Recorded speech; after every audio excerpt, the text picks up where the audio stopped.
semuanya, welcome back to my channel. Di video kali ini gue mau nge-repaint body Yamaha Lexus 125 injeksi, yang dimana body dari orienternya ini dia semidok ke babu ya. Dan body ini bakal gue repaint pakai Pilox Sapporo Ultimate.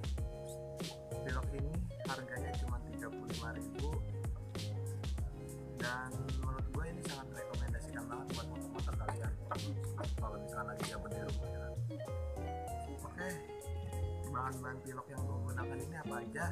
Yang pertama ini gue menggunakan warna epoxy B12 atau primer ya. Ini warna dasar dari body ini.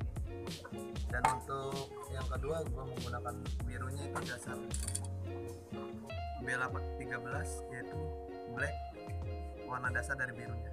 Nah, untuk birunya sendiri di sini gue menggunakan biru Subaru Blue, yaitu M69 di Pilox Sapporo ini. Dan untuk clearnya ini yang sangat merekomendasikan banget nih, itu yaitu clear gloss C81. Jadi body ini kan semidok, bakal gua rubah ke gloss gitu.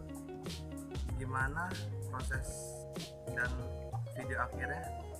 Tonton sampai akhir, jangan lupa like, comment, and subscribe, dan jangan lupa juga untuk kalian share ke teman-teman kalian agar semoga video gue ini bermanfaat. Langsung aja kita lihat prosesnya, check it out.